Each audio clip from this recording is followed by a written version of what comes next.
Hello aspirant, इस series के कुछ फीचर्स के बारे में जान लेते हैं। क्वेश्चंस का डिस्कशन सुबह प्रेफरेबली किया जाता है और आंसर का डिस्कशन लेट इवनिंग में, जिससे कि आपको टाइम मिल सके इन क्वेश्चंस को अटेम्प्ट करने का। इस बीच जिन एस्पिरेंट्स को अपना आंसर फ्री इवेलुएट कराना है तो वो इस ईमेल आईडी पर भेज सकते हैं। ईमेल आईडी है contact.crispcontent@gmail.com। As of now it's completely free. इसके अलावा इन डेली क्वेश्चंस को फर्दर क्लासिफाई किया है subject wise and topic wise, जिसकी प्लेलिस्ट भी आपको चैनल पर मिल जाएगी। इसका फायदा यह होगा, एस्पिरेंट्स का स्टैटिक पोर्शन अभी कंप्लीट नहीं है या फिर उनका कोई पर्टिकुलर टॉपिक ही कंप्लीट है, फॉर एग्जांपल GS1 का आर्ट एंड कल्चर, तो ऐसे एस्पिरेंट डायरेक्ट चैनल पर जाकर GS1 की प्लेलिस्ट खोल सकते हैं और उसमें दिए गए सारे आर्ट एंड कल्चर के क्वेश्चन एंड आंसर के डिस्कशन को देख सकते हैं और साथ में प्रैक्टिस कर सकते हैं। यह उनके लिए भी हेल्पफुल होगा जिन्हें 1 या 2 क्वेश्चन ही प्रैक्टिस करने हैं डेली। बाकी करंट अफेयर बेस्ड क्वेश्चंस तो आप डेली प्रैक्टिस कर ही सकते हैं, क्योंकि उनके लिए mostly current affair based knowledge ही चाहिए होती है। इस तरह आप अपनी art of answer writing skills को बढ़ाने के साथ साथ उन टॉपिक्स को भी लर्न और रिवाइज कर पाते हैं जो आने वाले अपकमिंग एग्जाम के लिए मोस्ट इम्पॉर्टेंट होते हैं। यह इम्पॉर्टेंट इंस्ट्रक्शंस उन एस्पिरेंट्स के लिए जिन्हें अपनी कॉपीज फ्री इवैल्यूएशन के लिए सेंड करनी है।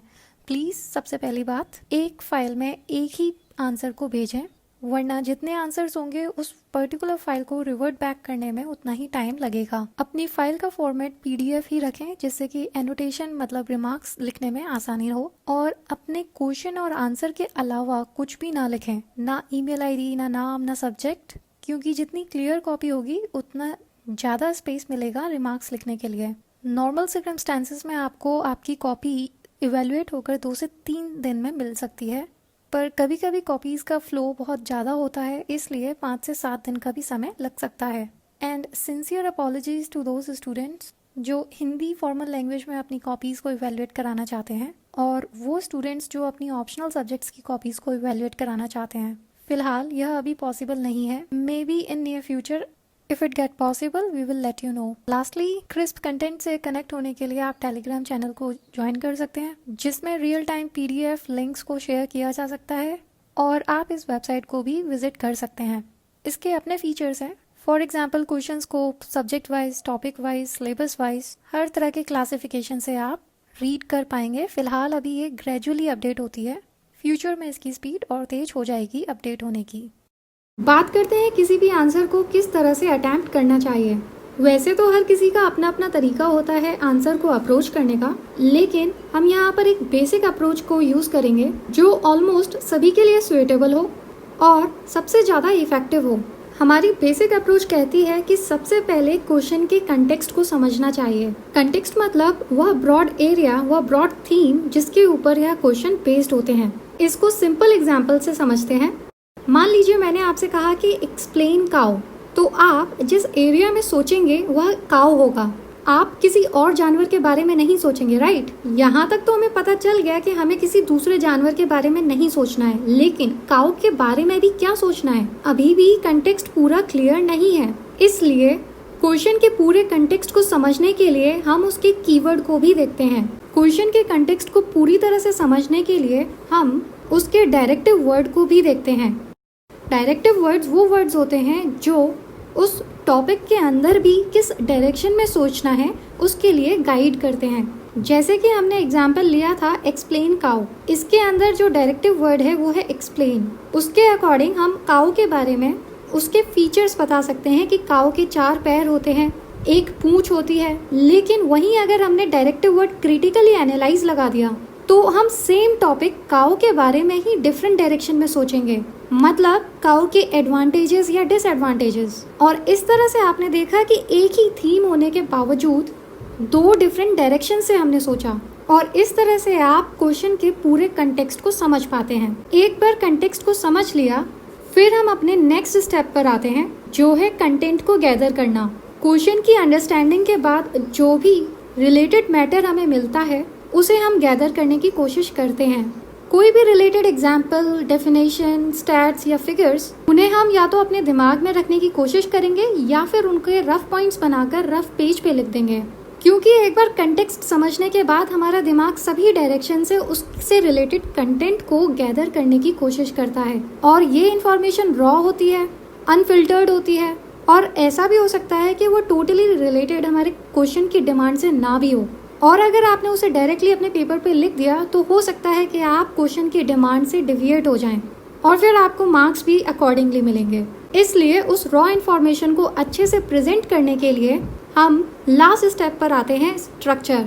किसी भी आंसर के अंदर 3 बेसिक कंपोनेंट होते ही हैं। पहला इंट्रोडक्शन, दूसरा बॉडी और तीसरा कंक्लूजन। किसी भी क्वेश्चन के आंसर में इंट्रोडक्शन, बॉडी और कंक्लूजन किस तरह से लिखना है वह क्वेश्चन टू क्वेश्चन डिफर करता है।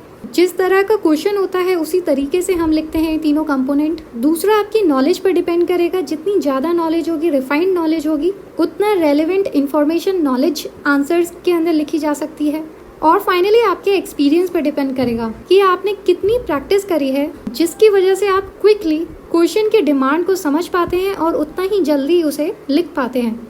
यह सब धीरे धीरे आंसर राइटिंग की प्रैक्टिस करने से आ जाता है। और इस तरह से अगर आपको क्वेश्चन का कंटेक्स्ट समझ में आ गया, फिर आपको पता चल गया कि कंटेक्स्ट से रिलेटेड मतलब क्वेश्चन की डिमांड से रिलेटेड क्या कंटेंट लिखा जा सकता है, आपने अप्रोच के दूसरे स्टेप के अकॉर्डिंग कंटेंट को गैदर भी कर लिया और फिर रियल पेपर पे आपने स्ट्रक्चर कर दिया, तो इस तरह से आपका आंसर कंप्लीट हो जाता है। परफेक्शन की तो कोई लिमिट नहीं है, लेकिन यह अप्रोच फॉलो करने के बाद आपको एक ऐसा आंसर मिलेगा जिसे एग्जामिनर चेक करेगा तो मजबूर हो जाएगा आपको अबव एवरेज मार्क्स देने के लिए। इसलिए हम आगे इसी अप्रोच का यूज करते हुए क्वेश्चंस को डील करेंगे। आज का GS 3 का क्वेश्चन देखते हैं। What is agricultural biotechnology? What are the risk and benefits associated with it? इसको 250 वर्ड्स के अंदर लिखना है। आप इसे GS 3 के syllabus e technology in the aid of farmers, awareness in the fields of IT, basically biotechnology के topic के अंदर क्लासिफाई कर सकते हैं। क्वेश्चन पूछ रहा है कि एग्रीकल्चरल बायोटेक्नोलॉजी होता क्या है और इससे क्या रिस्क हैं या बेनिफिट्स हैं। क्वेश्चन का कंटेक्स्ट काफ़ी सिंपल है, बिगनर इसे बहुत अच्छे से अटेम्प्ट कर सकते हैं। एग्रीकल्चरल बायोटेक्नोलॉजी के बारे में बताना है सबसे पहले, ब्रॉड थीम यही है, और फिर इससे क्या रिस्क हैं और बेनिफिट्स हैं। कंटेंट की बात करें तो सबसे पहले आपको एग्रीकल्चरल बायोटेक्नोलॉजी के बारे में पता होना चाहिए, जो कि आपको किसी भी वेबसाइट या फिर अगर आप न्यूज़पेपर को फॉलो कर रहे हैं तो नेचुरली आपको पता होगा, वरना आप इसे साइंस एंड टेक्नोलॉजी का स्टैटिक पार्ट समझकर कर सकते हैं। वरना आपको वर्ड से ही समझ में आ रहा होगा कि एग्रीकल्चरल बायोटेक्नोलॉजी मतलब एग्रीकल्चर के अंदर बायोटेक्नोलॉजी का यूज होना। तो आप इस तरह से किसी भी रिसोर्स से कंटेंट को गैदर कर सकते हैं और उसे एक प्रॉपर स्ट्रक्चर दे सकते हैं। आंसर को प्रॉपर स्ट्रक्चर देने के लिए सबसे पहले इंट्रोडक्शन के अंदर एग्रीकल्चरल बायोटेक्नोलॉजी की डेफिनेशन दे सकते हैं, और फिर आप फर्दर क्लासिफाई करके मेन बॉडी के अंदर रिस्क और बेनिफिट बता सकते हैं। रिस्क और बेनिफिट को फर्दर क्लासिफाई करके आप सब हेडिंग और प्रॉपर हेडिंग बनाकर कर सकते हैं अगर आपके पास कंटेंट अच्छा है, कंटेंट ज़्यादा है। फाइनली कंक्लूजन के अंदर एग्रीकल्चर फील्ड से रिलेटेड किसी भी ऑर्गेनाइजेशन, मिनिस्ट्री या किसी पर्सनालिटी के व्यूज आप लिख सकते हैं। इस तरह आसानी से आपका आंसर तैयार हो जाएगा। इसे ट्राई करिए खुद लिखने की।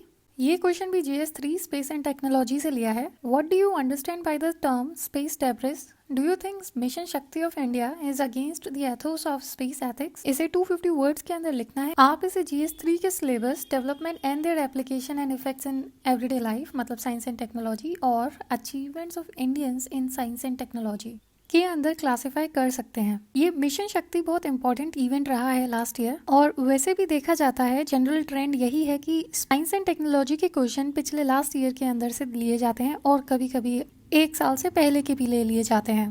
प्रीलिम्स के लिए भी काफी रेलेवेंट रहेगा। साइंस एंड टेक्नोलॉजी ही नहीं, इन्वायरमेंट इकोलॉजी के अंदर भी कुछ इसी तरह का ट्रेंड है। इसलिए इस क्वेश्चन के कंटेक्स्ट को समझते हैं। सबसे पहले बात हो रही है स्पेस डेब्रिस की, तो आपको इसकी कंसेप्चुअल अंडरस्टैंडिंग होनी चाहिए कि स्पेस डेब्रिस होता क्या है। और फिर पूछा जा रहा है मिशन शक्ति, जो कि इंडिया द्वारा टेस्ट किया गया था। लेकिन आप क्वेश्चन को पढ़ेंगे तो यहाँ पर मिशन शक्ति के बारे में नहीं पूछा गया है, यहाँ पे आपके ओपिनियन पूछा गया है कि मिशन शक्ति स्पेस एथिक्स के खिलाफ है या नहीं, आपकी ओपिनियन पूछी गई है। हालांकि कंटेंट वही आएगा, हम अपनी ओपिनियन देके कंटेंट ही बताएंगे, मतलब फीचर्स ही बताएंगे। मिशन शक्ति से कोई स्पेस एथिक्स वायलेट नहीं हुए, क्योंकि मिशन शक्ति के जो भी फीचर्स होंगे उनको हम लिख देंगे, वही तो हमारे ओपिनियन को सपोर्ट करेंगे, राइट?